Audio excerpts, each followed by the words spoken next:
Olá, graça e paz. Bom dia. Chegamos ao capítulo 2 da segunda carta de Paulo aos Tessalonicenses e aqui nós vamos falar um pouco da apostasia, né? No capítulo 2 vai falar sobre a vinda do Senhor, vai falar sobre a revelação da apostasia e o homem da iniquidade. Vai também falar sobre o caráter do homem da iniquidade e sua derrota. E Paulo vai dar algumas ações de graças e exortações. Amém? Então é muito importante nós atentarmos para isso aqui, em nome de Jesus. O capítulo 2 é o coração da epístola. As palavras dias do Senhor refere-se ao período em que Deus julgará Israel e as demais nações. Parece que alguns falsos mestres tinham espalhado a crença de que o dia do Senhor já havia chegado, o verso 2 do capítulo 2. Sustiam essa doutrina por meio de pretensas revelações espirituais e uma carta falsificada como se fosse de Paulo. Essa doutrina causou grande confusão entre os crentes, porque temiam ter perdido o arrebatamento, de que Paulo fala na sua primeira epístola. Para corrigir a falsa crença, Paulo mencionou os seguintes acontecimentos que precederão a vinda do dia do Senhor. Então é muito importante nós atentarmos para isso, porque Paulo vai corrigir exatamente essa ousadia e esse falso ensino, até mesmo dito em nome de Paulo, que os falsos mestres fizeram. Veja, uma pessoa que está debaixo do espírito errado, o que ela é capaz de fazer? Ela é capaz de colocar tumulto no seio da igreja, ela é capaz de até falsificar, né, algo que o apóstolo tinha feito para trazer transtorno. Claro, isso é tudo feito debaixo de um espírito de rebelião e do espírito do anticristo, que já está no mundo, né? Um espírito que muitas vezes levam as pessoas a viverem e a serem guiadas pelo espírito do erro. Não será um futuro muito bom para esse tipo de gente. Amém?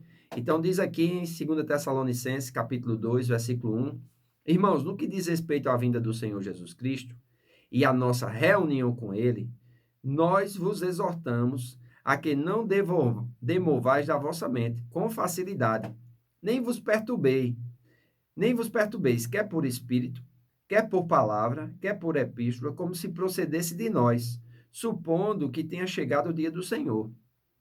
Paulo está trazendo exatamente essa correção e ele diz assim: ninguém de nenhum modo vos engane, porque isto não acontecerá sem que primeiro venha a apostasia e seja revelado o homem da iniquidade, o filho da perdição, o qual se opõe e se levanta contra tudo que se chama Deus ou é objeto de culto, a ponto de assentar-se no santuário de Deus, ostentando-se como se fosse o próprio Deus. Não vos escordeis de que, ainda convosco, eu costumava dizer-vos essas coisas, e agora sabeis o que o detém, para que ele seja revelado somente na sua própria ocasião. Então vejam, né? Paulo está trazendo esse ensino aqui e ele vem falar a respeito de que ninguém venha se perturbar, ninguém venha ficar enganado, amém? Porque ele diz assim: isto não acontecerá sem primeiro venha a apostasia e seja revelado o filho da iniquidade. Essa palavra apostasia aqui é o sequestro ou o arrebatamento da igreja. Amém? Então é muito importante nós atentarmos para isso. Já o homem da iniquidade, né, é chamado de anticristo nas cartas de João. Ele chama também sobre o filho da perdição em 1 Tessalonicenses 5:5. A história judaica já tinha mostrado que em Antíoco Epifânio, um selvagem monarca ímpio que profanou o templo de Jerusalém. Daniel, capítulo 11. O livro de 1 Macabeus, que não é um livro, vamos dizer assim, é um livro apócrifo, certo? Não é um dos livros que está na Bíblia. Conta um relato histórico intertestamentário. Ele traz essa história. Imperadores romanos, como Gaio, Calígula e Domiciano, que viveram de 37 a 41 depois de Cristo, Calígula e Domiciano de 81 a 96, procuravam ser vistos como divinos. Este potencial de corrupção do poder político também marcará o último homem do pecado. De acordo com as palavras de Paulo, de que ainda convosco eu costumava dizer estas coisas, está claro que acontecimentos futuros eram parte da sua instrução pastoral durante o curto período que ele esteve com os Tessalonicenses. Então, em termos gramaticais, o que o detém, o homem do pecado, é neutro, né? Mas o que o detém, nós sabemos que é a igreja.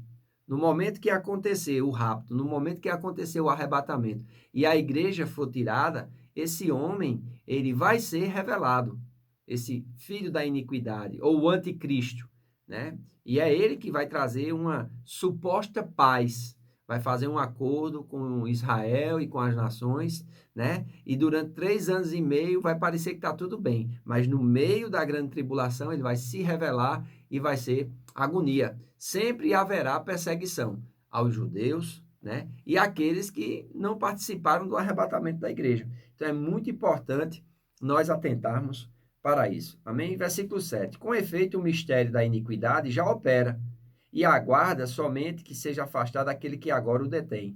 Então será de fato revelado o iníquo, a quem o Senhor Jesus matará com o sopro da sua boca e o destruirá pela manifestação de sua vinda. Ora, o aparecimento do iníquo é segundo a eficácia de Satanás, com todo o poder e sinais e prodígios da mentira, e com todo o engano de injustiça aos quais perece, porque não acolheram o amor da verdade para serem salvos. O que vai fazer muita gente perecer é exatamente por não acolher o amor à verdade, amém? E ter uma somente profissão, ou professar, ou falar que é nascido de novo, mas não é, porque não amou a verdade, nem não amou a palavra. Você ama a palavra, você se dedica ao estudo da palavra, ou você trata a palavra como algo comum? É muito importante nós atentarmos para isso nesses dias de pandemia, amém? Nós estamos verdadeiramente dedicados, né, comprometidos em estarmos conhecendo mais da palavra de Deus, em estarmos em oração com a nossa família, conosco mesmo. Ou nós estamos envolvidos demais com as notícias, a ponto de nos desesperarmos e ficarmos estressados e brigando com todo mundo dentro de casa. É uma coisa que nós temos que atentar. Amém? Então, ele diz aqui, versículo 10: com todo o engano de injustiça, aos que perecem, porque não acolheram o amor da verdade para serem salvos. É por este motivo, pois, que Deus lhe manda a operação do erro, para darem crédito à mentira, a fim de serem julgados todos quantos não deram crédito à verdade. Antes, pelo contrário, deleitaram-se com a injustiça. Então, se você não ama a verdade, é claro que você não vai ser liberto. E não sendo liberto, você vai amar a injustiça, vai viver ainda namorando, flertando com o pecado, né? E isso, infelizmente, vai lhe levar a seguir o espírito de erro e não o espírito de Deus. Amém? Versículo 13. Entretanto, devemos sempre dar graças a Deus por vós, irmãos amados, pelo Senhor, porque Deus vos escolheu desde o princípio para a salvação, pela santificação do Espírito na fé e na verdade, para o que também vos chamou mediante o nosso Evangelho, para alcançardes a glória de nosso Senhor Jesus Cristo. Assim, pois, irmãos, permaneceis firmes e guardais as tradições que vos foram ensinadas, seja por palavra, seja por epístolas nossas. Ora, nosso Senhor Jesus Cristo mesmo, e Deus, o nosso Pai, que nos amou e nos deu eterna consolação e boa esperança pela graça, consolem o vosso coração e vos confirmem em toda boa obra. Louvado seja Deus. Amém? As tradições de que foram ensinados. Descrevem crenças estabelecidas emergentes e práticas que, por fim, formam o esboço de uma ortodoxia apostólica. Paulo se refere à mesma ideia quando, 6 anos depois, ele comunica a tradição para a igreja de Coríntio e cita a prática das igrejas como fonte de seu conselho pastoral. 1 Coríntios 11, né, 1 Coríntios 15, né, falando a respeito da ceia do Senhor, falando a respeito de algumas práticas. Uma tradição da igreja como esta, já no início da missão paulina, foi violada pelos irmãos desordenados mencionados em capítulo 3, versículo 6. E as palavras de Paulo em 3, 4 ilustram o nascimento da tradição. Então é muito importante nós atentarmos para isso. Amém?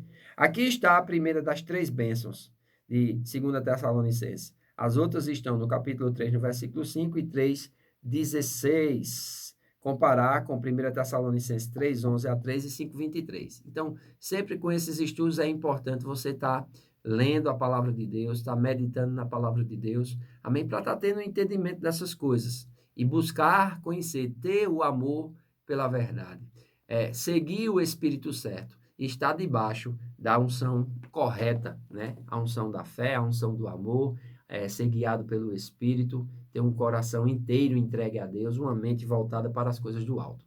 Que Deus te abençoe. Hoje à noite nós vamos ter nosso culto online mais uma vez. Então, quando estivermos divulgando, que você possa estar nos ajudando na divulgação. Um grande abraço, Deus abençoe e tenha um bom dia na presença do Senhor.